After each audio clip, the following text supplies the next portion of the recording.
What is going on, folks? I am Doug. I am by myself right now, but Tug may be joining me at some point.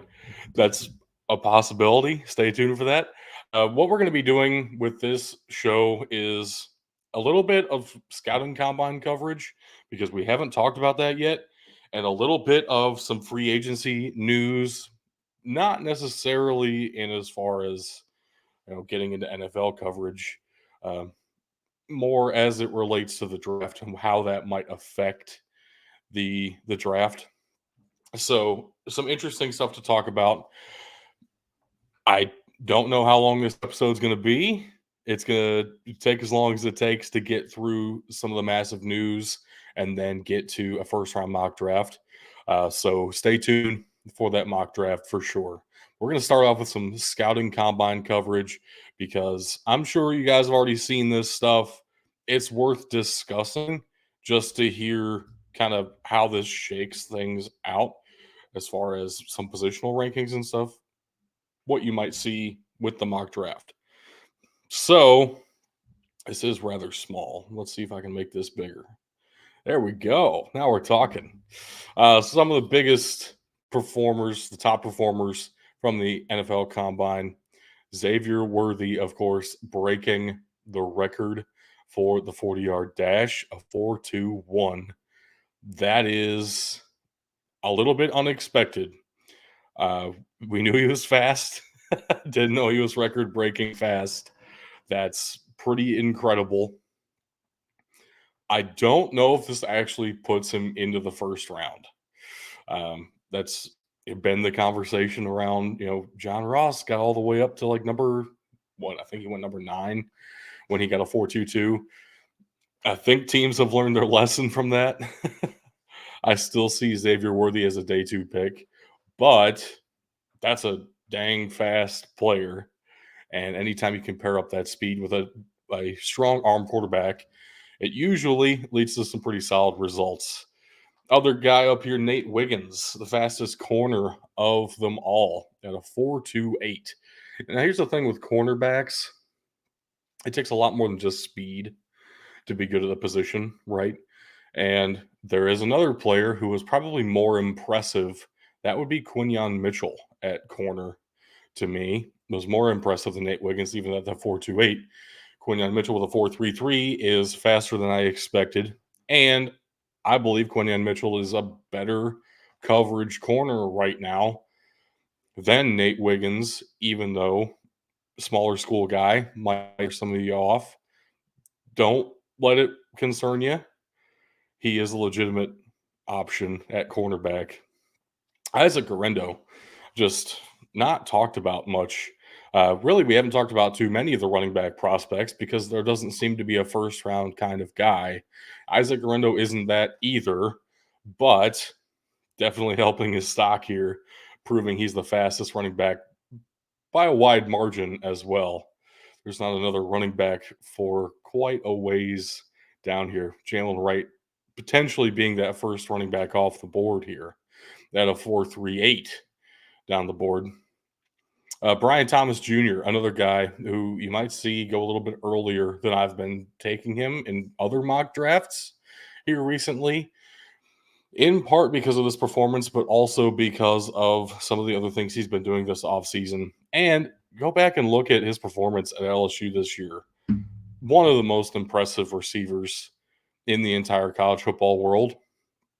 The most touchdown catches of any receiver by a couple, right? It wasn't particularly close. Even with Malik Neighbors on the same team, Brian Thomas Jr. had more touchdown catches than anyone else in college football. And he shows it. He demonstrates why he is that deep threat kind of a guy. Also, the tools to run routes effectively, the ability to create separation, not just with his speed. He's a really talented wide receiver. Might be able to see him sneak up into the top half of the first round instead of that next tier down, like some people have been perceiving him. And Adonai Mitchell with this 4.34 might be putting himself into that first round conversation as well. But of course, that's a lot of wide receivers. and a couple of cornerbacks. We'll say Jerry and Jones was very impressive to me. I like him quite a bit, the corner out of Florida State. Probably, again, maybe up to a late day two guy, maybe a day three guy, but definitely good depth at the corner position. And as we're seeing some great depth of the wide receiver position all around this draft, man, Xavier Legette, too. What a phenomenal player. Lad McConkey is getting more traction as a first round kind of a player, and he deserves that conversation, too. Phenomenal player. Uh, I'm wearing the Oregon hat. I am going to speak a little bit negatively of Troy Franklin. I thought he was going to be a little bit faster than this. 4.41 is not a bad time at all. But when you're comparing him to the rest of this receiver class and so many guys in the 4.3s, I thought that's where Troy Franklin was going to be. So coming out of 4.41 is slightly disappointing. That does push maybe an Adonai Mitchell ahead of him as far as my rankings of wide receivers.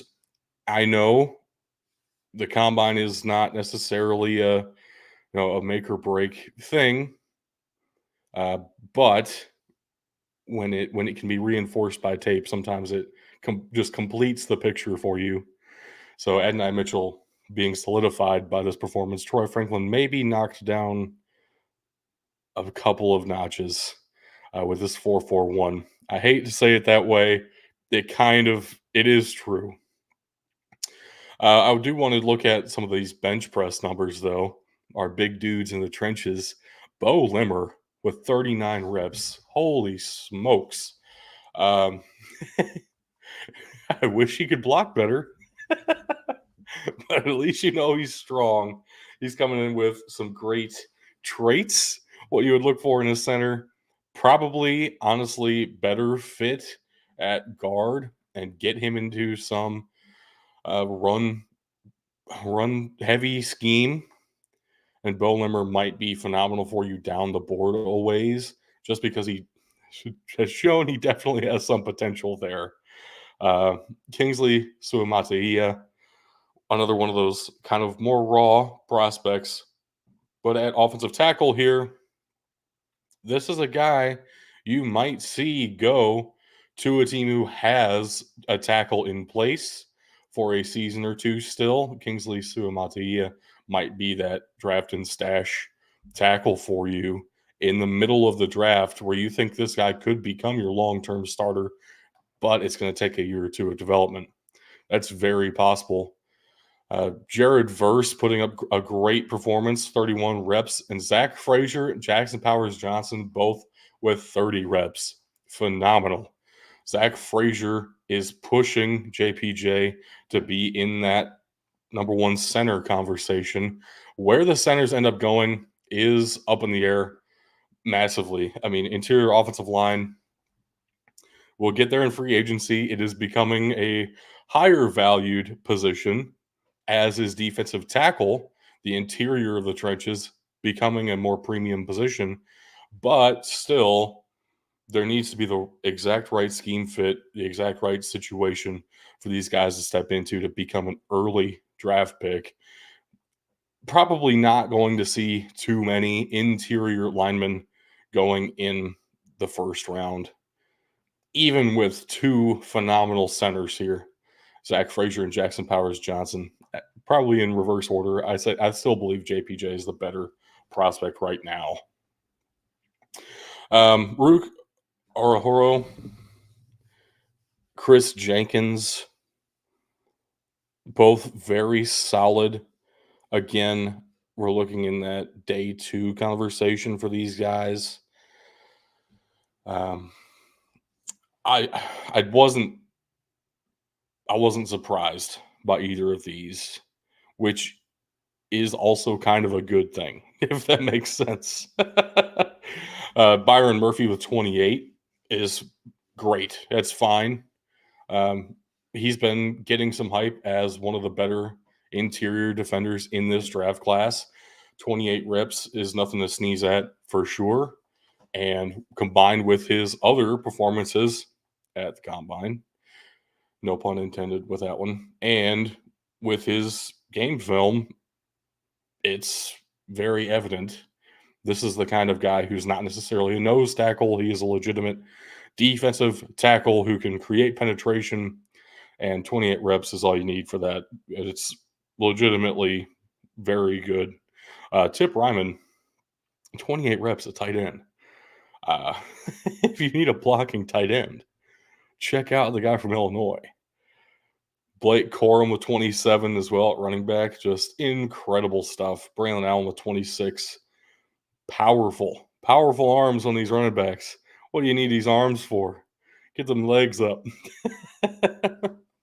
Speaking of which, let's go to the vertical where Jalen Coker gets one of the highest verticals, tied for the highest vertical in this draft class with a couple of players. Malik Washington being up there is insane. The guy's 5'7", so a 42.5-inch vertical. What? But also Jalen Coker doing some very athletic things. Love to see it. You know, big dudes in the trenches. We love our FCS players here. Jalen Coker is one of those guys that I have very much enjoyed watching the past couple of seasons at Holy Cross. And again, Isaac Guerrero with that power, explosiveness, and the speed to go with it. Isaac Guerrero is a name to watch out for in this running back class.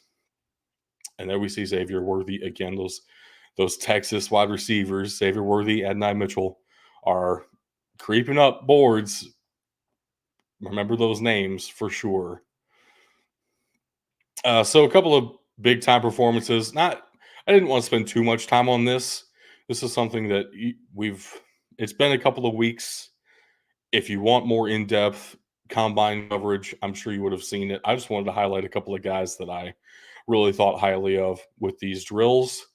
I will also say, relating to the combine, it sounds like good news for Peyton Wilson, the linebacker from NC State. That was one of the biggest concerns with him was his medicals, and I guess some things got cleared up, and he's really flying up boards as a result. I have always thought of him as the best linebacker in this class, as long as the medicals are okay. And as a pure middle linebacker, I love those guys every year. I love Peyton Wilson a lot. So watch out for him potentially. As we move on to some free agency stuff, let's go ahead and look at some of the bigger signings around the league. I guess let's go team by team. No other great way to do this, I don't think. The Buffalo Bills with a huge extension for Deion Dawkins and David Edwards and AJ Epinesa, really beefing up those trenches, and Daquan Jones. So a lot of moves on the trenches side of things, but not too much on the outside at wide receiver or at corner or on the back end at safety. I still believe those to be the biggest areas of need for the Buffalo Bills, and not much has been done to address those in free agency, at least not yet. Miami Dolphins lost a couple of offensive linemen to free agency. They spend that money on Shaq Barrett. I guess they're saving a bit of money. They have a huge contract out there for Tyreek Hill and a huge one coming down the pipeline for Tua. So I'm sure they're doing everything they can to get ready for that situation. I do not envy whoever's managing the cap in Miami coming up here. Ooh. But offensive line becomes a very important focus for them, I would say, in this draft. Jonnu Smith doesn't necessarily clear up the tight end need. I will say, though, Tug makes this point every time we talk about tight ends for Miami. Mike McDaniel doesn't really use tight ends that much in his offense. It would have to be a special tight end to really make a difference there. So, yeah, if you're in position to get Brock Bowers, I guess go ahead. They're not really in position to do that, I would say. And offensive line has clearly become your biggest area of concern. Jordan Brooks coming in does help clean up some of the linebacker need, though that was something I had noticed as well, potentially for the Dolphins. The Patriots made a lot of moves, though nothing that stood out to me as necessarily like game changing. Um, Mike Onwenu with a big re-sign. They trade Mac Jones to the Jaguars and bring in Jacoby Brissett. Clearly, that does tee them up to draft a quarterback with an $8 million deal for Jacoby Brissett. That is still potentially backup money, though that kind of money probably signals you're expecting your rookie quarterback to come in and compete for the starting job. Though we'll see who they end up drafting, who ends up actually being available at 3 if they have to stick at 3 and make that selection. Kendrick Bourne coming back. A lot of re-signs here for the Patriots. Austin Hooper is an addition, but nothing crazy. And that big hole at quarterback, that's where I'm looking for the Patriots for sure in the first round. New York Jets, I'd say their biggest move here was the acquisition of Morgan Moses. Not necessarily the flashiest starting tackle in the league, but a starting tackle in the league. And I could still see them drafting a tackle. That doesn't clean up the need permanently. So it's very possible Morgan Moses becomes your starting tackle for one season. You draft a guy who you think can swing out to tackle eventually and plug and play a rookie at guard with Morgan Moses starting for 1 year. That is definitely a possibility for the Jets here now. Not too much else has happened. They still have glaring needs at, I would say, wide receiver and on the back end of the defense. But the offensive line is still most likely the area I'll be looking in the first round for them. AFC North, Justin Madubuike with a huge extension. He is becoming one of the top interior defensive linemen in the NFL. And we're seeing that here with this extension. That's a lot of money to pay a guy who you don't think is a top 5 defensive tackle in the league. So clearly the Ravens think he's at least growing into that, which I do agree with. Madubuike had a phenomenal season last year. And then Derrick Henry is the new addition at running back. J.K. Dobbins is still a free agent. I don't think he'll be ready to go at all in 2024 from what I've heard about his Achilles. So Derrick Henry is most likely your 1 year guy, and you have him for 2 years if it works out this season. So definitely still on the table for them to look running back later in the draft. Not any of those premier running backs in the first round conversation, but almost everything on the table for the Ravens still, except for a Madubuike replacement because they were able to re-sign Madubuike. Big move for them. The Bengals trade Mixon, bring in Moss. Okay. Good luck with that. They did tag Higgins, which does not preclude a trade. So it's very possible that T. Higgins is still on the move. And Mike Gesicki is brought in to be one of your 2 tight ends alongside Drew Sample. I would say tight ends solidified for the next season for sure. It looks like that's the Bengals strategy right now, is to get some free agent tight ends in the mix when they need them. So I wouldn't be looking to draft a tight end if you're looking at mock drafts for the Bengals. Still definitely need a tackle. No moves at that position for the Bengals this free agency. And I don't know that there are too many free agent offensive linemen left that the Bengals would be looking to acquire. Now, Tyron Smith is still out there, but with the injury concerns, and he's already in his almost mid-30s, you're going to start to question if that's a sustainable move for your future. So offensive tackle still a huge need for the Bengals. Moving on to the Cleveland Browns, biggest acquisition for them would be wide receiver Jerry Jeudy for a 5th and 6th round pick. Probably, I mean, with this move, you're hoping that Jerry Jeudy can have some of the success that we all saw the potential for when he was at Alabama. Clearly didn't happen with the Broncos, But if Deshaun Watson is able to stay healthy and he gets back to form that we know Deshaun Watson is capable of in the NFL, maybe this is a landing spot where Jerry Jeudy can shine. Wouldn't look for them to go to wide receiver early. They don't have a first round pick. They do pick in the second round, and there are plenty of wide receivers. So there was probably one that was going to fall to them. They went with Jerry Jeudy instead. At this point, we haven't done any mock drafts that include the Cleveland Browns because they don't have a first round pick yet. I think they have one next year, but not this year. So we'll cross that bridge when we get to it. I don't know where I would go with a pick for the Cleveland Browns yet. I'm not sure who ends up being available in that range. So kind of another year of best player available for the Browns, which not a bad strategy. Usually the one that works the best long term anyway. So nothing wrong with that. Zadarius Smith is back too. That's a big deal for the Browns. Pittsburgh Steelers bring in Russell Wilson on a veteran minimum. Yeah, I don't know what this means for the future of Kenny Pickett because I'm not sure if Russell Wilson is your long-term answer. And it's not like Kenny Pickett is going to be forgotten about now. He's still on his rookie deal. Maybe this is a situation where he learns under Russell Wilson for a season.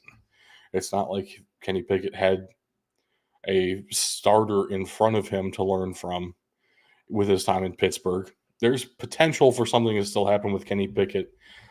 Wouldn't be looking quarterback. I know they're not in position for one anyway. Definitely still offensive line for the Pittsburgh Steelers. Patrick Queen is another huge addition for the Steelers here. Never looking linebacker for them in the first place. Though I have seen some speculation that they might be one of the teams in the running for, say, Edgerrin Cooper, who is another one of those linebackers who sneaks into the back end of the first round for some folks.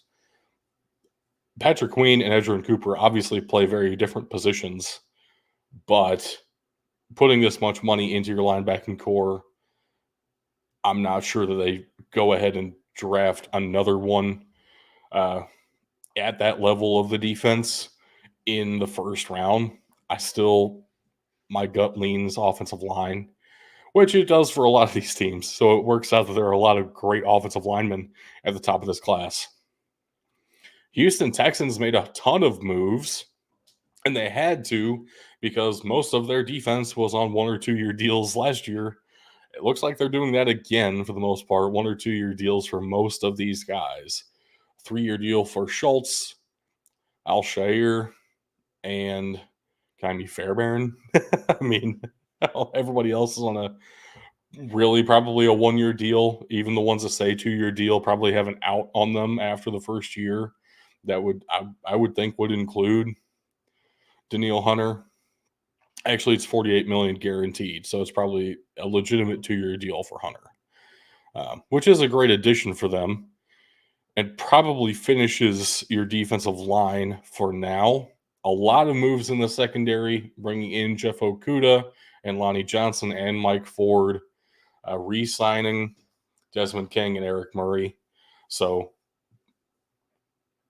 a lot of the speculation has been that, with D'Amico Ryan, you're probably going to be looking for a defensive player early. Maybe that is taken care of in free agency right now. Or maybe you go ahead and draft a corner or a safety for the future and let one of these 1-year deals go after next season. Kind of that almost a redshirt season for your rookie, if you will. And we've seen this with a lot of corners. Not too many of them are ready to go immediately at the NFL level. We've seen it with Jeff Okudah. Stepped up his game a little bit in Atlanta, hoping to do it again in Houston here. But those first couple of seasons in Detroit were rough. So maybe it's a really smart decision. Draft and stash a corner for a year, let him learn, and then unleash him the next season. That is still possible. I think I might be looking offense, though, for the Houston Texans in the mock draft, which I'll do here shortly. Hang tight. We're getting there. The Indianapolis Colts re-signed Michael Pittman as their big deal. $70 million over 3 years is the headline. 46 of that is guaranteed, though. So looks like probably a 2-year deal with a third-year kind of option for the team. Definitely doesn't preclude you from taking a wide receiver at some point in this draft. You still need more than one, right?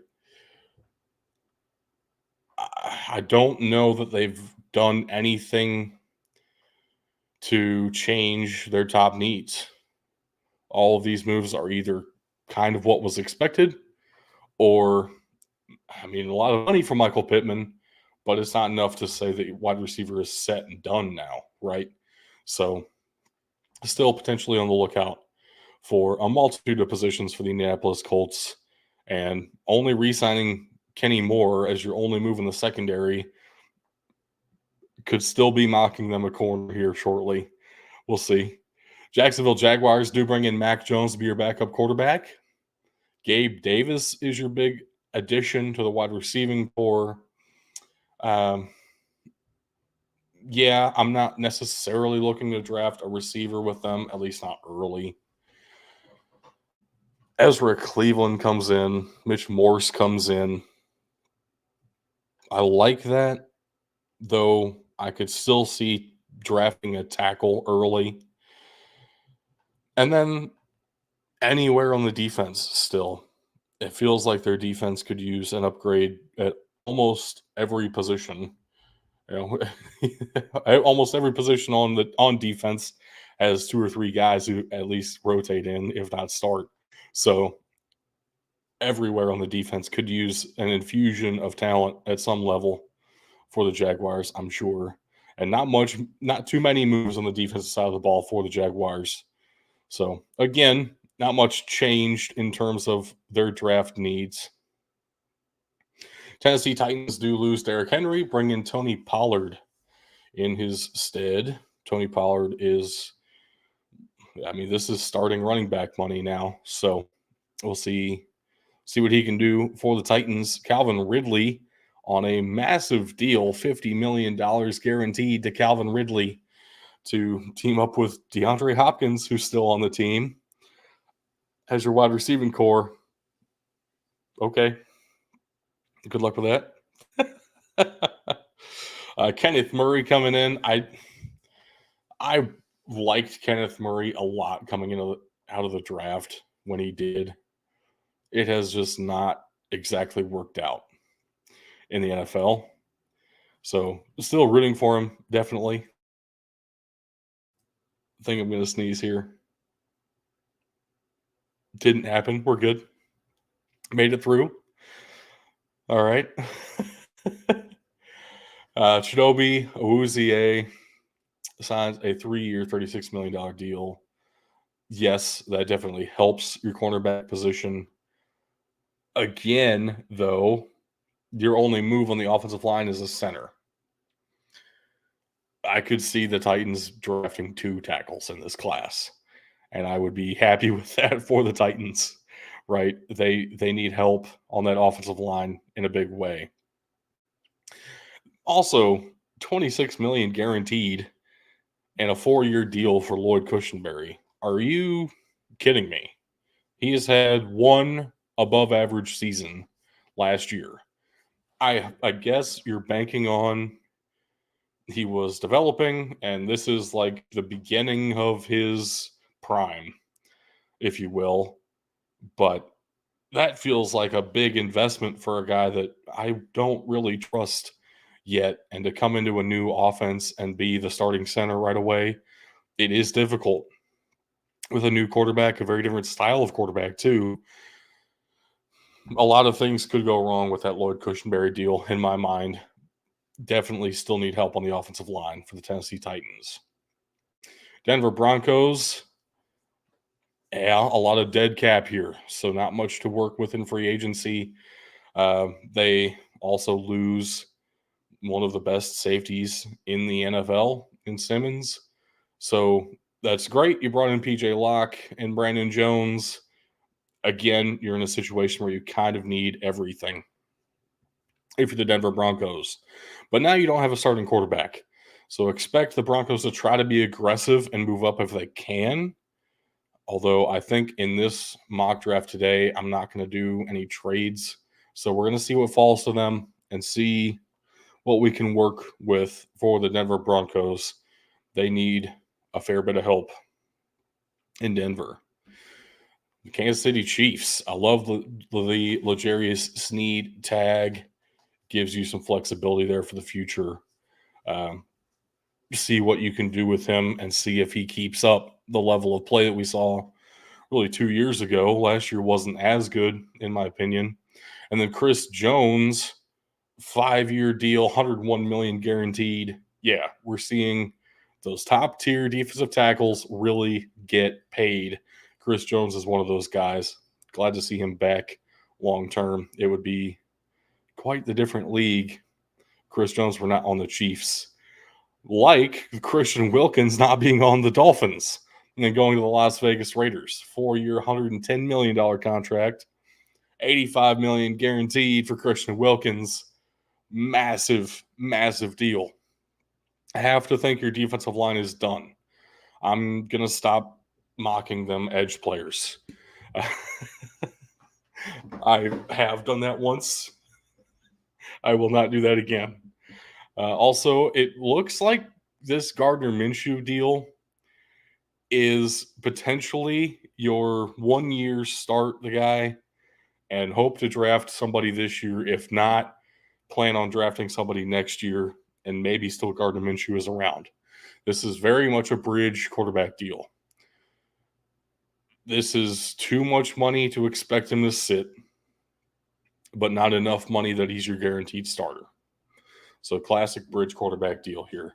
Jimmy Garoppolo is gone with that PED suspension. They were able to release him without any cap penalty, I believe. I'm not 100% sure on that. I think that's the case, though, which works out for the Raiders. That's $11 million off the books. But they also lose Josh Jacobs here. So what are you going to do with running back?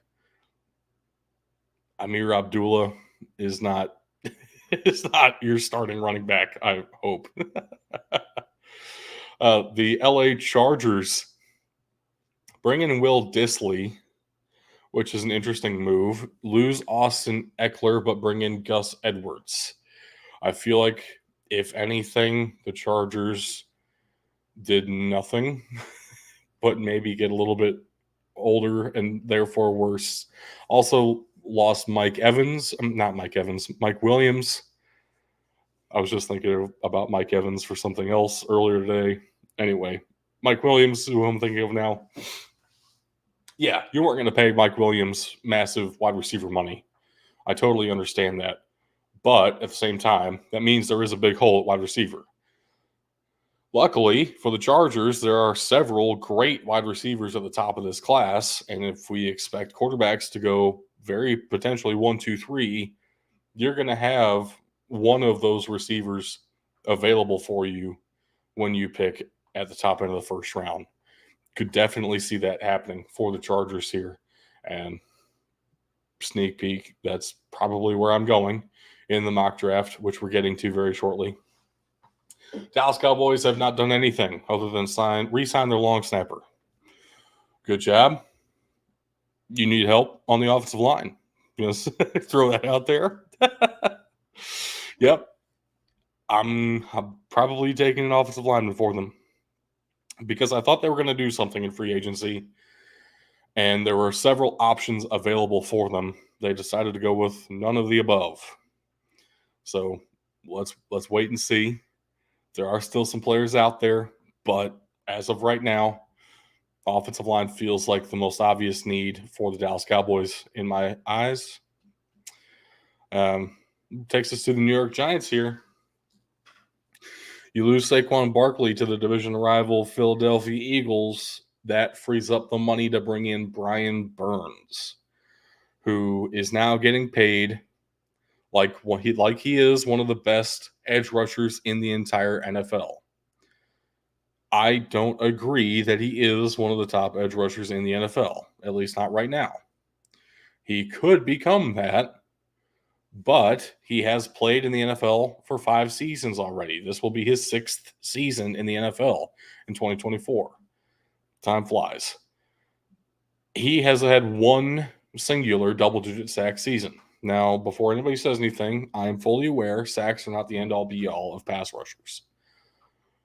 But I want a little bit more out of Brian Burns before I guarantee him $76 million at signing. Only had to give up a 2 and a 5 for him. Love that as far as the trade's concerned. That's definitely a valuable trade for the Giants and a bad look for the Panthers, losing all of your first round picks to bad trades in recent years. But this contract feels like they expect Brian Burns to be one of the best edge rushers in the league for the next 5 seasons at least. And we don't know that yet. So interesting to see how Brian Burns develops now that he's in New Jersey. Philadelphia Eagles lose their starting center and one of their starting defensive tackles to retirement. Fletcher Cox just retired a couple of days ago. And of course, we've been talking about Kelsey in our Discord server. Join the Discord if you want to be part of the conversations.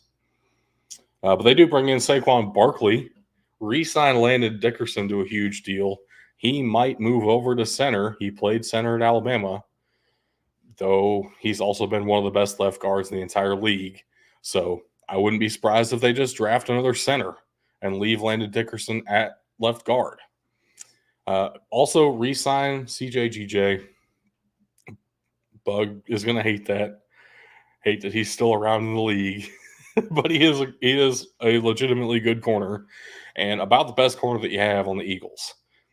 Corner is another big position of need in my eyes for the Eagles. Really, that secondary as a whole could use some help. But Landon Dickerson extension is a big deal. And Saquon Barkley, wow, going to be a new look league for sure. Washington Commanders, not much in terms of like big long-term deals. Tyler Biadasz, Nick Allegretti on the offensive line, 2 multi-year deals. Frankie Luvu is a nice addition on a multi-year deal. Everybody else does some short-term stuff. So again, kind of in the position of best player available. And at number 2 overall, you have to think that's prime quarterback territory. Would have liked to see them keep Curtis Samuel if they were going to get a quarterback, though, because, man, that's a nice safety valve. But he's still a free agent, so we'll see what they do there. Trying to move a little bit quicker here. Chicago Bears, not a ton of massive signings. I do appreciate that they finally got a deal done with Jalen Johnson. Too valuable not to re-sign. Kevin Byard, if he can play like he did in Tennessee, that's a great move. If he plays like he did in Philadelphia, that is what it is. What it is. Leave it at that. DeAndre Swift comes over. Your running back room is settled for sure. Yeah, we kind of know what the needs are, and Brett Ripien doesn't stop you from drafting a quarterback. Though the trade market for Justin Fields certainly feels like it's dried up, so we'll see what they're able to do. Detroit Lions here. Honestly, biggest addition for me is Carlton Davis with a trade with the Buccaneers. Love that move for the Lions. Feels phenomenal, like a perfect addition. Graham Glasgow to the Lions feels like a good addition. The Lions are one of those teams that just draft whoever they feel like it. So it makes it very fun. And they're far enough down the board now where it's not going to be too shocking if they take a position that isn't traditionally valuable. But it's still going to be fun to see what the Lions do in this draft, just because last year they blew everybody's minds, taking some positions that draft nicks don't normally think are high value targets in round one. Green Bay Packers move on from Aaron Jones, get Josh Jacobs in his stead. Feels like a downgrade to me, but Josh Jacobs is more expensive, so at least you have that.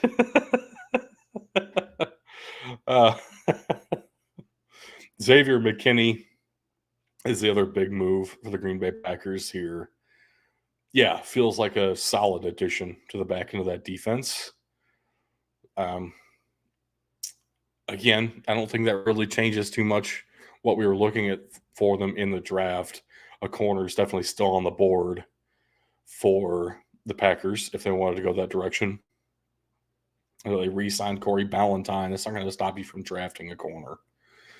Minnesota Vikings do lose Kirk Cousins. They bring in Sam Darnold on a contract that is up to exactly $10 million for this one season.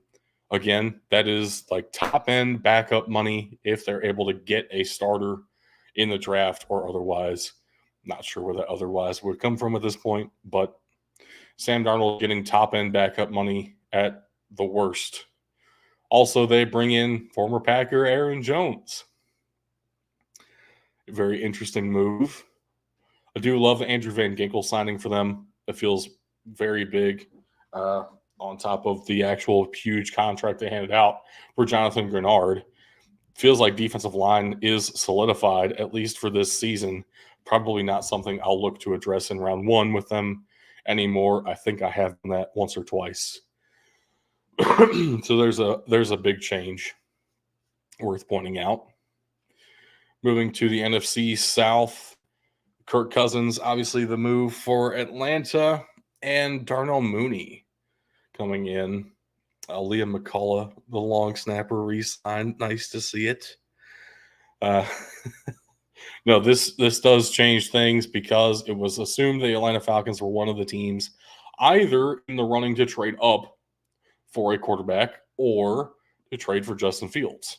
Neither of those are happening now. They have Kirk Cousins on a 4-year deal. So this opens up a world of possibilities.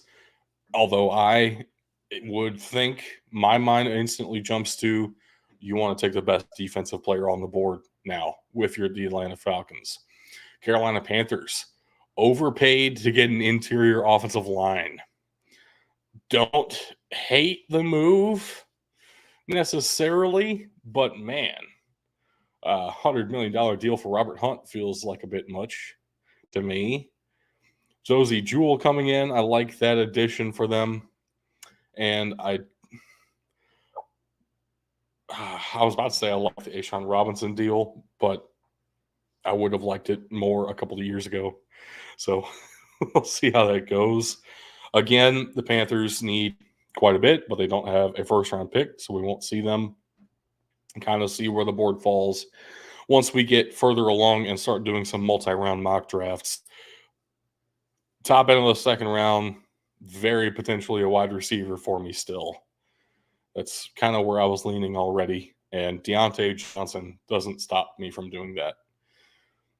The New Orleans Saints here bring back Tyrann Mathieu, bring back Demario Davis, and bring in Willie Gay Jr.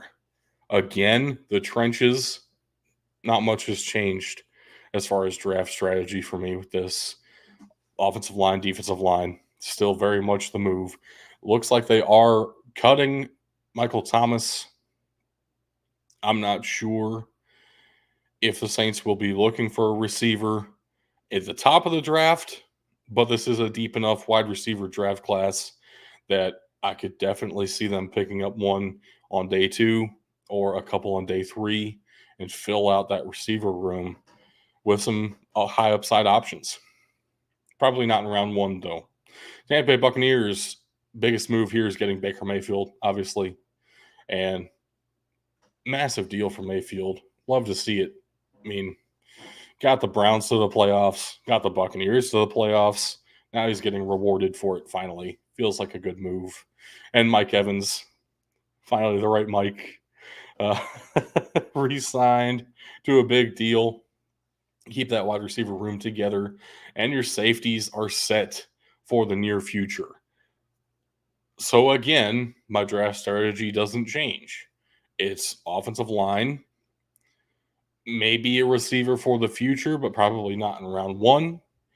And maybe if you're looking on the defensive side of the ball, my immediate thought goes to corner or edge. Doesn't change with this free agency. Last division here, Arizona Cardinals made a lot of smaller type moves. Sean Murphy Bunting being one of your biggest names to bring in doesn't scare me from drafting just best player available at any position in the draft here. Not any shade of Sean Murphy Bunting, just saying if that's your biggest deal, you might be saving some money for the future. Let's be honest. Uh, the Los Angeles Rams, again, feels like some overpays for some offensive linemen, though Kevin Dotson and Jonah Jackson are cheaper than what the Panthers had to pay for their guards. I do like the moves. Kevin Dotson and Jonah Jackson both are solid guards for you, and they needed help on the offensive line. I still believe a tackle could be in play for them, though this does open up some other options. Maybe tackle isn't the most pressing of needs for you. Maybe you're looking more wide receiver, some help at corner. I know you just signed a wide receiver and a corner, but does Darius Williams stop you from drafting a high upside corner early in the draft? Depending on who's there for you, probably not. San Francisco 49ers bring in a couple of edge rushers. Looks like they're out of the running for Chase Young. Instead, they bring in Leonard Floyd and Yetur Gross-Matos. Also, Jordan Elliott. So the defensive line feel like has to be set. Colton McKivitz coming back at tackle. Again, offensive line feels like a position of need for you. Maybe wide receiver as well.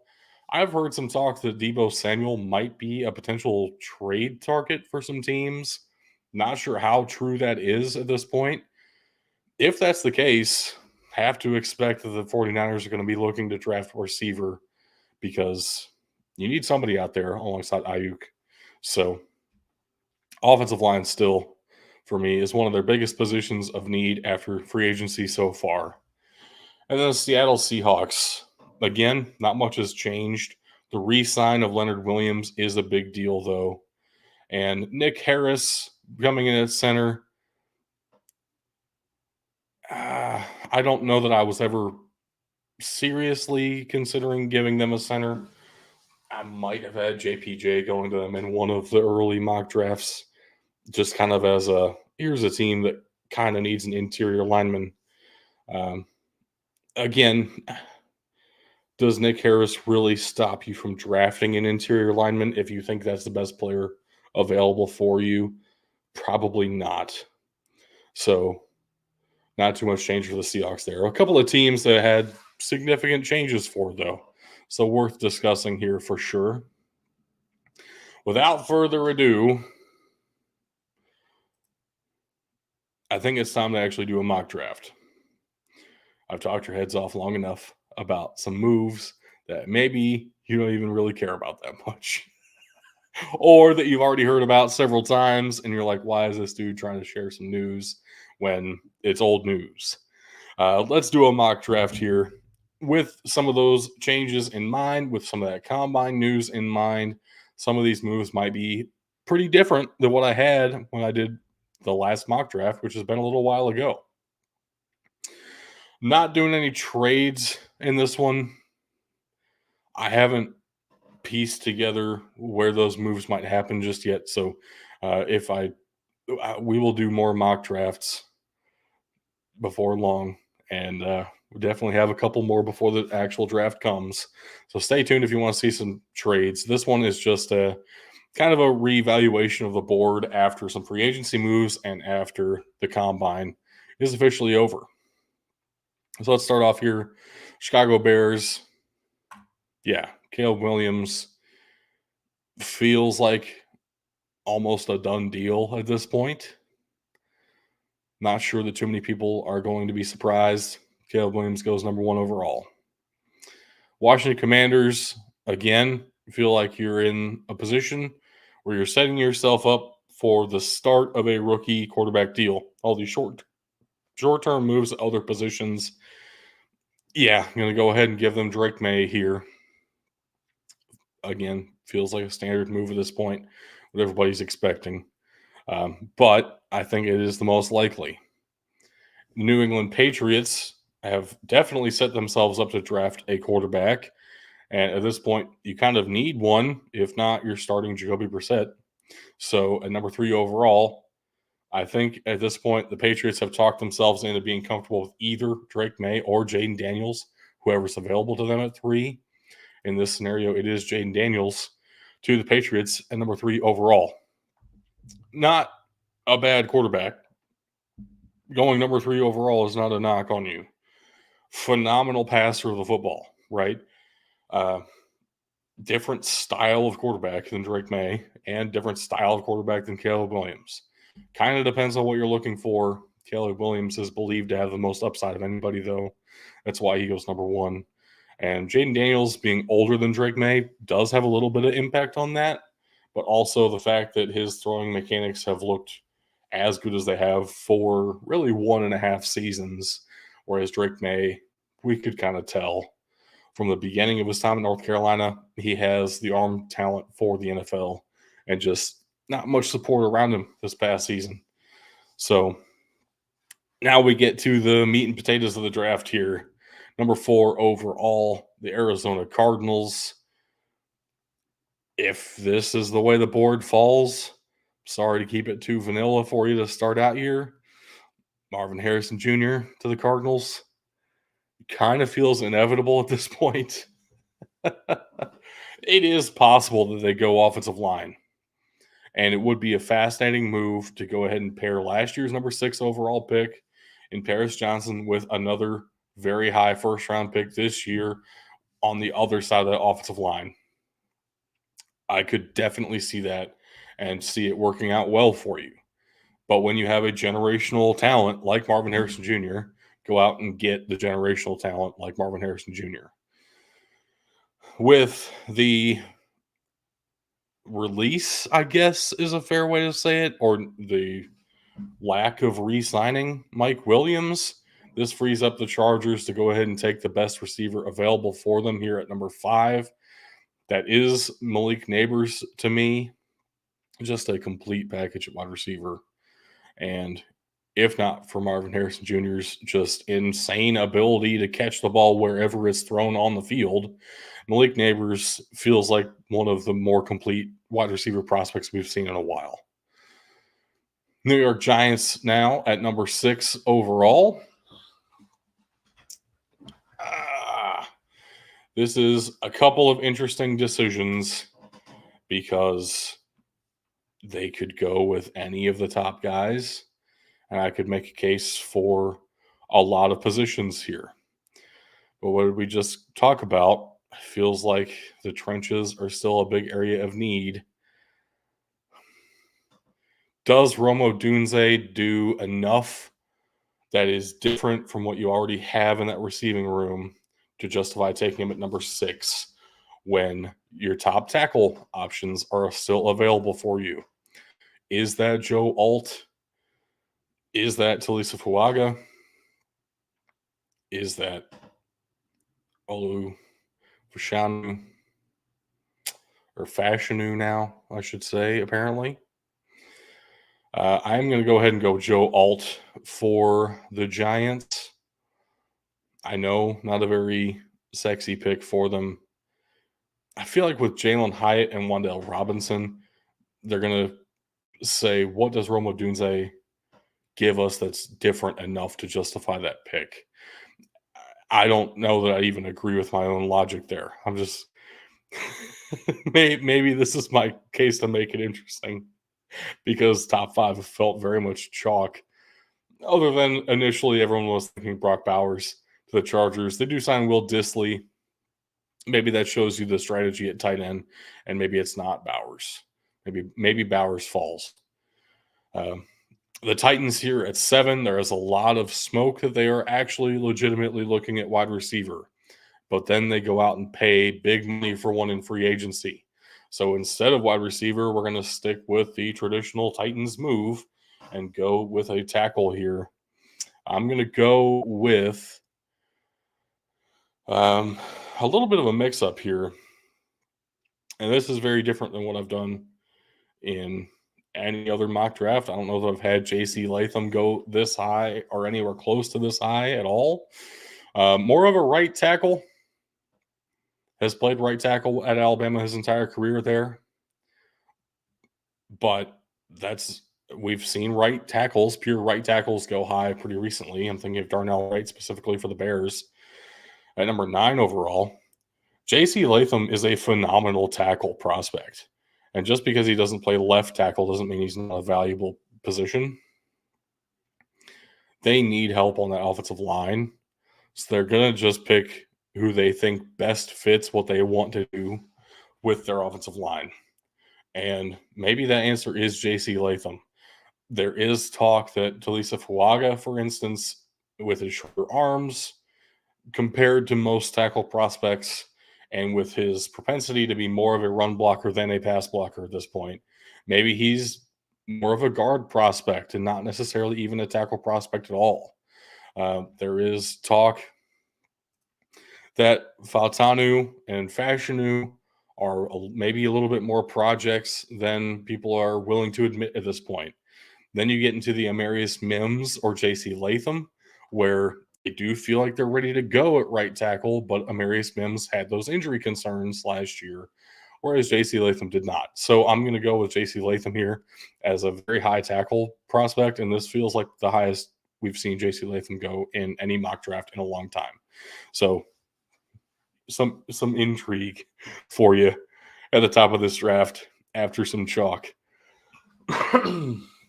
The Atlanta Falcons. I said when we were looking at the free agency moves, I wanted to mix this up a little bit and go with just best player available on defense. Feels like their biggest need at the moment. Best player available on defense very well may be Quinyon Mitchell, cornerback out of Toledo. Now, I know there are some great edge rush players and probably some great scheme fits at the top of the edge rushing class for the Falcons. Let's get a shutdown corner with insane speed, put him alongside or on the opposite side of Terrell. Now you have one of the best cornerback duos potentially in the NFL. Why would that be a bad thing? So I understand that pass rush is a premium position, but when you can have as high of upside as Quinyon Mitchell, it looks like he has, that move is worth taking a gamble on, in my eyes. Now, the Bears are back up at 9. You got your quarterback of the future. You have one wide receiver, and you let Mooney walk. Kind of tells me you're interested in wide receiver in this draft. And Rome Odunze falls to you at number 9. Here's the interesting part. Look who else fell to you is Brock Bowers. That is a tough sell for Bears fans. Might be a great move. I'm going to go with Rome Odunze here. If Brock Bowers is available at 9 for the Bears, man, that would be tough to pass on. I know you have a tight end. It's never a bad idea to have 2 great starting tight ends in the NFL, especially with a rookie quarterback. And Brock Bowers plays the position so much differently. So I wouldn't think it's an issue at all. Yes, Ben, Caleb Williams, and then Rome Odunze for the Bears at 1 and 9. I don't see a way around Caleb Williams at this point. It almost feels inevitable. And trying to make up a scenario where they stick with Justin Fields, it feels like a pipe dream at this point. So we'll see. We'll see what happens with that. I don't know what the trade market could possibly look like for Fields anymore, unless you're looking to trade him to your in division Vikings, which why would you do that? Also, who else is really bidding against them at this point? Maybe the Raiders. Probably not with the Gardner Minshew deal the way it is. Maybe not the Falcons, the Patriots, but it feels like they're setting themselves up to draft one as well. So just cut your losses, I guess, to some extent, and take what you can get when you can get it, but go ahead and draft your quarterback of the future at number one. It's not too often that you should be picking number one overall, so get the guy while you can. And then Rome Odunze would be a fantastic addition to that receiving core and set your offense up very nicely for the future. That offensive line is really solid for the Bears. So getting a new quarterback, a stacked wide receiver room with that offensive line, offense could look phenomenal for the next several years while you build up that defense and create a new Super Bowl window for yourself. The New York Football Jets on the clock here. Now, I said none of their moves so far have precluded me from taking a tackle. I still believe that to be the case. Do I want to go tackle here is the question. I think that I do. And again, in the interest of the conversation around Fuaga, and because let me refresh myself. Did they sign any guards? Because if they didn't, I'll go ahead and take Fuaga. If they did sign guards, they got Morgan Moses. So actually, in that case, Fuaga is the perfect fit because you can plug and play Fuaga at guard immediately with the potential to kick Fuaga outside once you build him up. And once Morgan Moses is no longer on contract for you, Fuaga is kind of that perfect candidate to slide over. So actually, Fuaga is a perfect fit after what they've done in free agency in the offseason so far, which is, again, not too surprising. I think Fuaga to the Jets has been done a couple of times. So brings us to the Minnesota Vikings, who are quarterbackless unless you count Sam Darnold. This would be an interesting spot to try to take your guy. If you believe in JJ McCarthy, do you go ahead and pull the trigger at 11? Why would you not if you believe he's the guy? Also,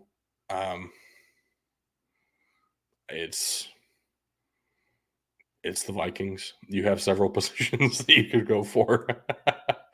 Another consideration, though, with the Vikings, you have to keep Justin Jefferson happy, or else he's not going to re-sign with you. So a quarterback could actually be a priority for them in this draft. And with no trades, they're kind of in this no man's land of, do we go ahead and try to get JJ McCarthy at 11? Not sure other quarterbacks are worth it to reach down and go snag. So let's go ahead and do it. JJ McCarthy to the Minnesota Vikings at 11. This does really mess up the Broncos at 12. Again, this is the kind of reason that trading up is so difficult, especially for quarterbacks. There are so many teams who desperately need that position, that one position. There are only up to 3 in a given year that people think are worth drafting at the top of the draft. So to get in position to draft those guys is impossible unless you landed there naturally. Or you give up several years worth of first round picks to do so. So the Broncos and Vikings are probably seeing what they can do to work out a way to move up the board. In this scenario, we're not doing trades. So Vikings stay put at 11 and get JJ McCarthy. The Broncos at 12. Yeah, I'm not looking to snag Bo Nix or Michael Penix Jr. at 12. I'm just not. They're older prospects with some with Michael Penix, especially. You're looking at an extensive injury history. With Bo Nix, you're looking at an extensive not being good history, and 2 years of greatness, but also more than that of not being any good. So, what are you really getting with Bo Nix? It is a concern, and ooh, I don't know what they're going to do at quarterback if they can't draft one. But in this scenario, we're saying that they missed out on the top 4 guys. So, going to have to make do. Where do you go then if you are the Broncos? Based on what they were able to do in free agency, everything except safety is kind of on the board.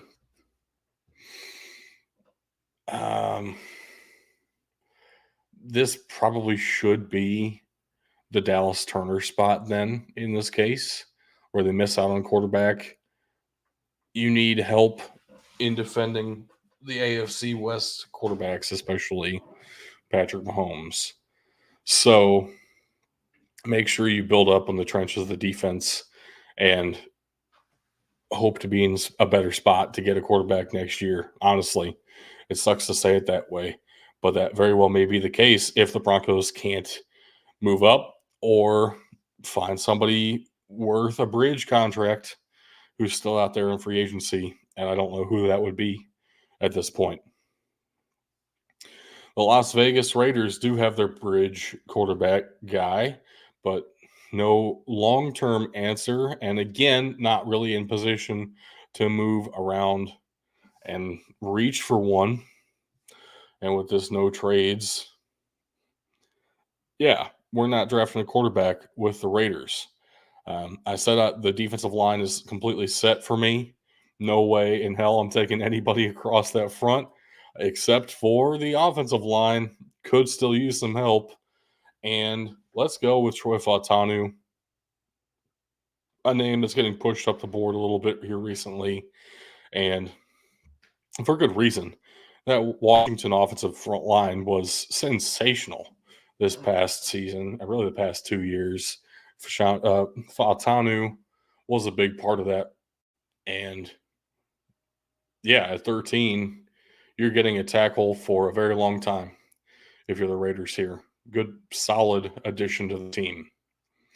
New Orleans Saints, we talked about how they can use help in both trenches. There are a couple of defensive linemen who have not been selected here yet that could make a lot of sense for you. Also, at what point do you think Brock Bowers is just falling? Is he worth it, even though it's not necessarily our biggest position of need? Not going this way for the Saints because Byron Murphy is here and makes too much sense to me. That is a massive addition, literally and figuratively, for the Saints on the front of that defense. Could use some youth in the interior of that defensive line. Byron Murphy is a phenomenal move for them. Now, the Indianapolis Colts, who get Pittman. We talked about how they could still draft receiver and definitely could use some help on that offensive line somewhere, just due to aging and some injury concerns all around.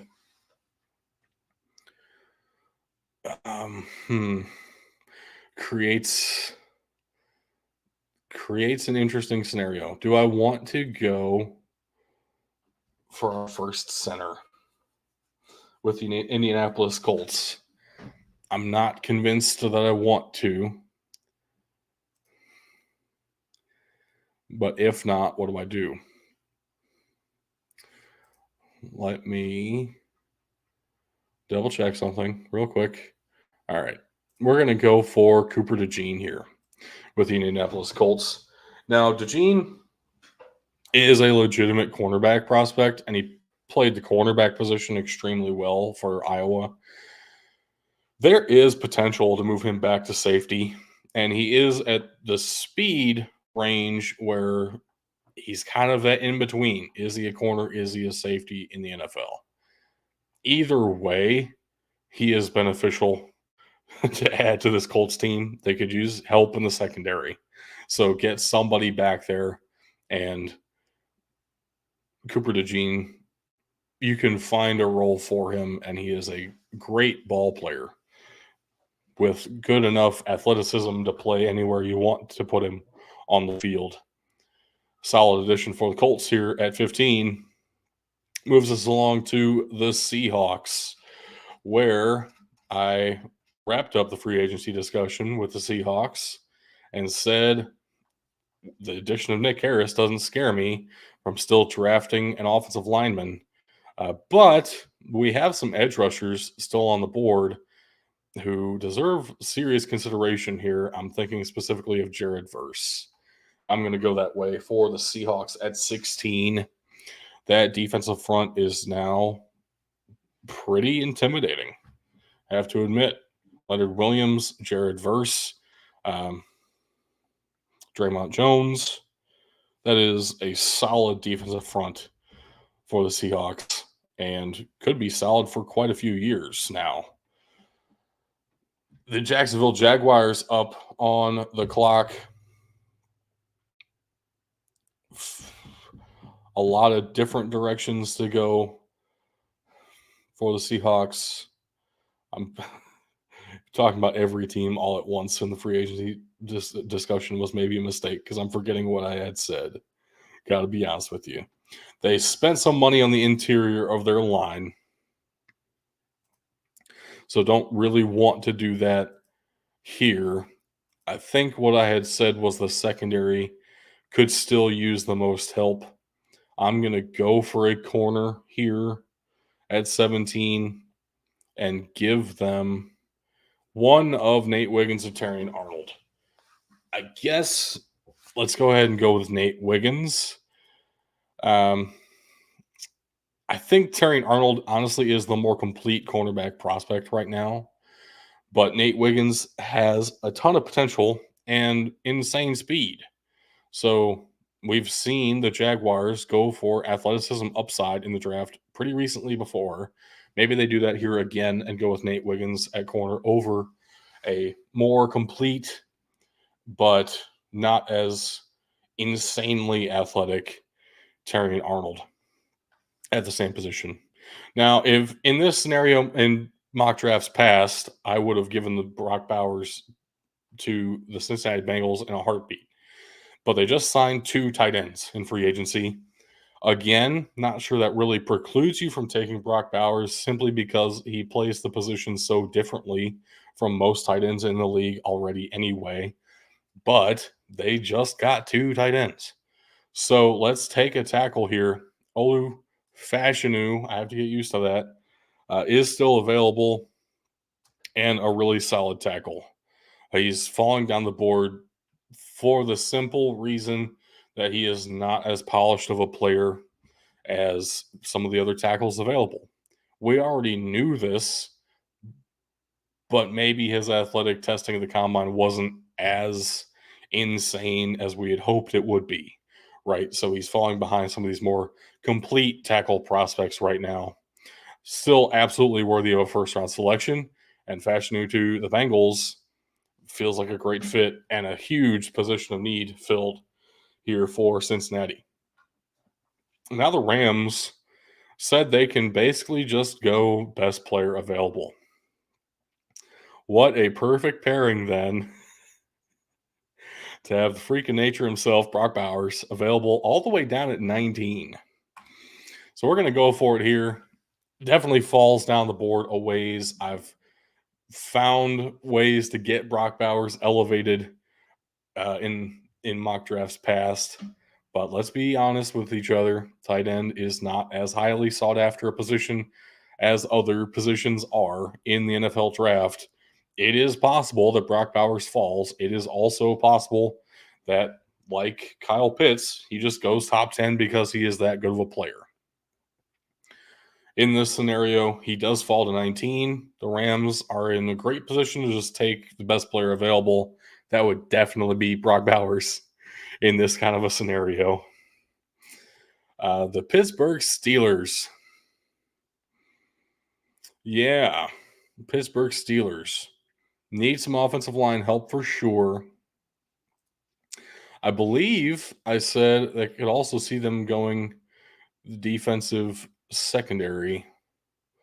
Yeah, they brought in Dante Jackson, but I said it doesn't really scare you from taking a corner. Terry and Arnold still on the board feels like a massive possibility for sure. Jackson Powers Johnson being the first center off the board feels right, though. Do we go as early as 20 for a pure center? That I'm not as convinced of.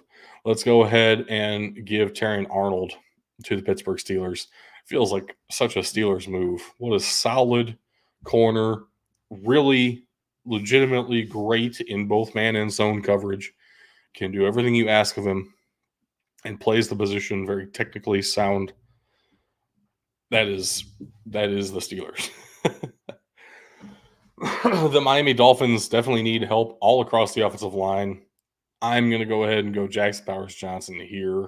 He can play center or a guard position for you, all of which are needs for the Miami Dolphins right now because of the way free agency shook out.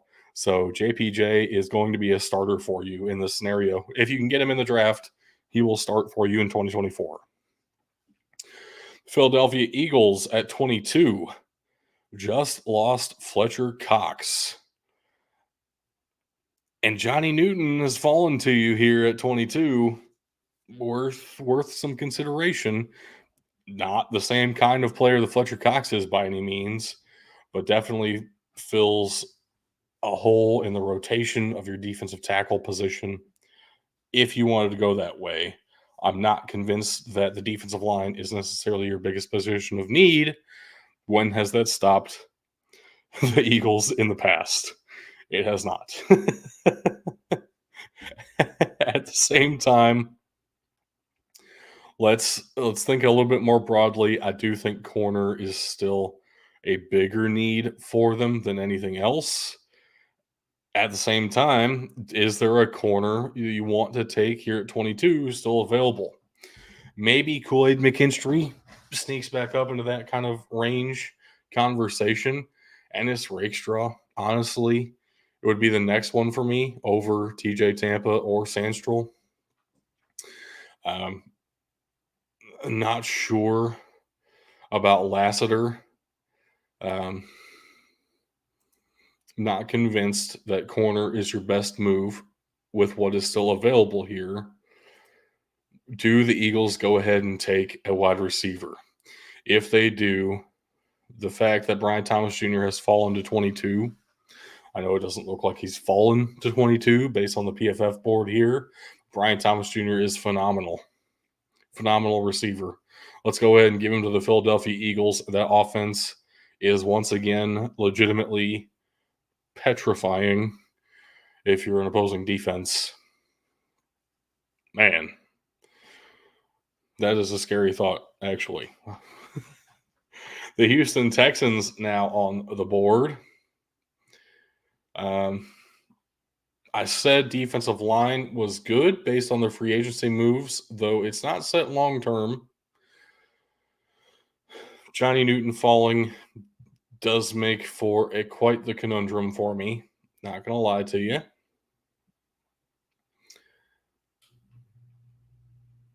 Not feeling a linebacker, again, based on their moves in free agency.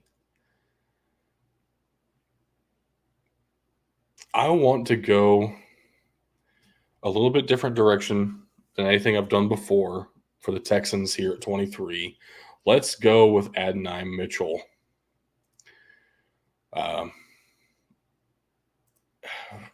Yeah, would be a very different kind of receiver than what they have. I mean, almost the exact opposite of a Tank Dell, except they're both insanely fast.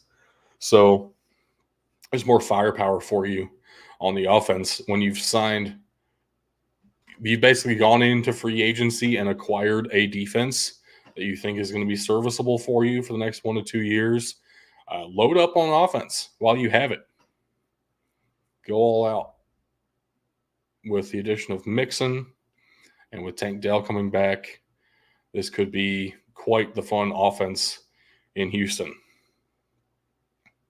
Now the Dallas Cowboys need legitimately everything and signed nothing. So everything is on the board for them, which means I'm going to go best player available. I agree at this point. That is Johnny Newton, defensive tackle out of Illinois. A little bit undersized defensive tackle. I'm sure you've heard this several times at this point. A little bit of a pass rusher at defensive tackle. That is the kind of player who ends up getting those $100 million deals that we were seeing on the interior of the defensive line just a little bit ago in our free agency recap. If he can develop into that, you're going to be very happy with this selection if you're the Dallas Cowboys. Would also not be at all surprised if they go offensive line here, but the way the board fell, Newton was available. Go ahead and snag that top flight defensive tackle while you can. The Packers, one move we didn't talk about for them was the release of their longtime left tackle, which means Amarius Mims is maybe an option if you want to shuffle things around. Amarius Mims is a right tackle by trade. And Graham Barton is honestly being more looked at as a center than a tackle. He can play all 5 positions, though. I'm going to go ahead and give, I think the standard answer at this point would be a Tyler Guyton.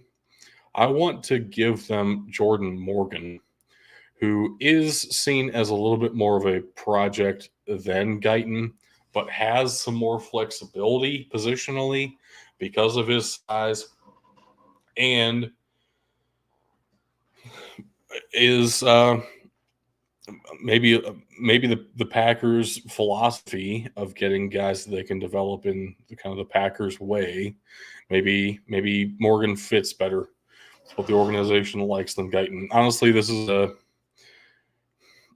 I would prefer Guyton in this scenario over Jordan Morgan. This is me taking a shot and making some interesting moves. I think that's fair to try every once in a while in a mock draft. We're giving it a go. Gotta love that justification. Tampa Bay Buccaneers up next. And they made a couple of solid moves in free agency, as we discussed. Baker Mayfield, Mike Evans coming back. The back end of that defense is solid. So what do you do at this point in the draft then? Well, best player available kind of philosophy, as long as it's not one of those major positions you signed huge money free agents at, I think is the answer.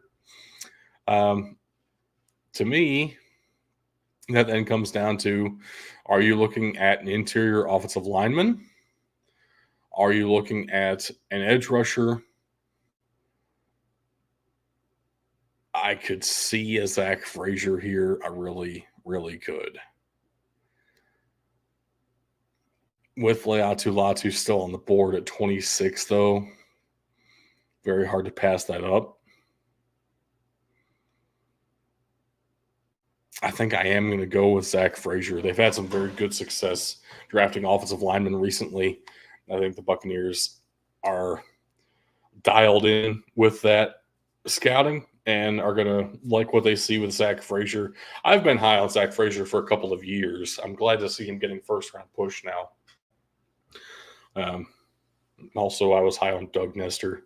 I liked West Virginia offensive lineman before it was cool to like West Virginia offensive lineman. But Zach Frazier, I feel vindicated with, at least so far. We're going to push him up to number 26 overall here. Massive move for Zach Frazier and for the Buccaneers. Now, the Arizona Cardinals back on the clock. Got the Marvin Harrison Jr. earlier, of course. Again, could be interesting. At this point, if you draft Amarius Mims, that would mean moving Paris Johnson Jr. over to left tackle after he played right tackle for you all season. Don't know if I love doing that because Paris Johnson was good at right tackle for you. Why try to fix something that isn't broken. In that scenario, let's go ahead and take Leatu Latu here. Or do we go nuts? Is this the let's get nuts portion of the draft? I can't bring myself to. What I was about to do is consider taking Ennis Rakestraw or Peyton Wilson. The Cardinals have tried to take linebackers before, and it really hasn't worked out for them to draft linebacker all that highly. Organizationally, they might be scared of that at this point. I know different personnel and decision-making positions, but that still might be some organizational scars there. And to pull a corner that far up the board when they did sign one, let's go ahead and take Leatu Latu here to help that pass rush for the Arizona Cardinals. You're in an NFC West that feels like they're beefing up the defensive lines. Keep up with the Joneses here in your division. That is important in the NFL. So it takes us to the Buffalo Bills, where I could definitely see them going offensive line. We have a couple of good ones still available. I think for the Bills, I am going to go with Tyler Guyton. I want the ability to plug and play at left tackle if I need him to. Amarius Mims is very much a right tackle only and too big to move inside, even if you wanted to, honestly. Tyler Guyton, I guess you technically could move inside, but I feel like he is valuable and able to play the left tackle position if you wanted him to. I like that flexibility. Let's get Tyler Guyton to the Buffalo Bills at 28. And then 29, the Detroit Lions here. Oh, they did acquire a corner. I was considering drafting a corner for them and then thinking the point of this is to kind of take into consideration what they just did in the offseason, kind of early free agency period. Let's not mix that up. Let's not mess that up too bad immediately. I'm not going to go corner then. Let's go a different direction. It does. Picking with the Lions, though, makes me want to do fun things. I have to admit, after they did some pretty fun things last year, I could see this being what feels like a reach at the time, but a very possibly great move for the future. Let's go ahead and get the Detroit Lions a Chop Robinson in the first round of the NFL draft. Raw at this point does need some work. Get a Chop Robinson in your rotation, though, and let him go nuts on some pass rushing downs. Your defensive front is already pretty solid. This just makes it faster and more aggressive. And that feels like a very Detroit Lions with Dan Campbell kind of a move. So that could be very fun. A very fun addition to the Lions front there, Chop Robinson. All right, Baltimore Ravens. With the trade of Morgan Moses, does that open up a need at tackle? I could be convinced that it does. Also not certain that they didn't need a tackle already anyway. But corner feels like it's been a need for longer. It might be one that they've scouted more heavily, and maybe they're ready to take a Kool-Aid McKinstry here, which I do like that fit with the Ravens too. So let's go ahead and get 2 Alabama corners in the first round of the 2024 NFL Draft. Terry Arnold earlier to the Pittsburgh Steelers, and in the same division to the Baltimore Ravens, Kool-Aid McKinstry. That is an AFC North draft for you right there. Oh, man. with the Bengals going tackle and then 2 corners. Oof, what an AFC North draft. The only thing missing from past AFC North drafts is the Browns being at number 1 and taking another quarterback who's going to get injured immediately. I guess that's the Bears now. Let's go ahead and jump to the San Francisco 49ers, who addressed their needs on the defensive line. It doesn't look like they're bringing back Chase Young or Eric Armstead, but I don't think they need to go defensive line at all anyway. Very much still feels like potential to be an offensive line move here, and very much feels like it could be a defensive back move here. I know PFF calls those out. I'm agreeing with those positions of need wholeheartedly. With Amarius Mims still available, he is such a good right tackle, but he is such a right tackle that it's hard to make that move if you're not a team who has an immediate need at that exact position. So maybe let's go with Graham Barton here because he can play basically anywhere on the offensive line. I'm also considering Kingsley Suamataia. We talked about him as one of the winners of the combine, specifically because of his strength, but also he is a bit of a raw tackle prospect. That's okay in a position you're in with San Francisco. You can set him behind Trent Williams for a season or two and get him ready to be your next 12-year starter at left tackle in a couple of years' time. I like the sound of that.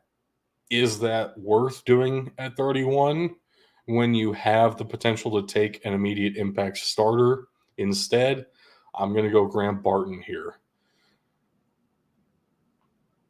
Honestly, not sure exactly where he starts if he goes to the 49ers, but I think he probably would find a starting role somewhere across that offensive line very soon. Graham Barton is really good and really good at a multitude of things, and it's hard to do. So that takes us to the Kansas City Chiefs. This has been a wide receiver move basically every time I've done a mock draft. Do I want to do that? Because usually I've gone Troy Franklin, but I just talked about how he ran slower than I wanted him to. Maybe that knocks him out of some of that conversation. At the same time, there are some really solid receiving options, even looking quote unquote down the board per this PFF ranking for these guys. Xavier Legette here wouldn't be that surprising to me. When everybody loves you as a day 2 guy, you can kind of get moved up into maybe being a day 1 guy because people are afraid of missing out on you then in day 2. Same with a Keon Coleman or a Troy Franklin still or a Ladd McConkey. These are the kinds of guys that everybody's thinking they will let's for sure get him in day 2. Well, that means that everybody else is thinking the same thing. And it just takes one team to say, it's not worth the risk of missing out. Let's go ahead and get him now. But after saying all that, I'm not going to go receiver for the Kansas City Chiefs. They just won a Super Bowl without having any of them on the roster. So why change it? With the extension of Chris Jones, I have no reason to think defensive lineman at all. And with the youth they have on the edge, it makes it hard for me to consider an edge rusher as well, even though there are a couple of really solid ones in this range I'd be willing to consider. What that leaves me with is tackle. Man, it is. I was trying to avoid it. It has to happen. Amarius Mims, the Kansas City Chiefs at number 32. I don't know if it's the perfect fit for the scheme, but he is a good enough tackle prospect. I think it works for you anyway. And he is a big mauling presence now in a division with, for example, the Las Vegas Raiders defensive line. You need big body mauling presences all across that front. So, with Amari Smith falling to you at 32, I think that just makes sense. I'm going to go ahead and throw this in the Discord. That link has been scrolling across the bottom this entire hour and 40 minutes that I've been talking by myself. Thank you for joining. If you have, thank you for watching after the fact. If you have, we'll be back next week with something new. Hopefully, more than just me next week. A bit of a scheduling issue on our end. But got a mock draft for you and got some scout combine coverage, got some free agency coverage. Definitely a worthy conversation, and hopefully you all enjoyed. Again, check out the links. Check us out on X at BDT Football. Everywhere we are either BDT Football or Big Dudes in the Trenches. Try one of those and you'll find us basically everywhere. Do appreciate it, folks. And see you guys very soon.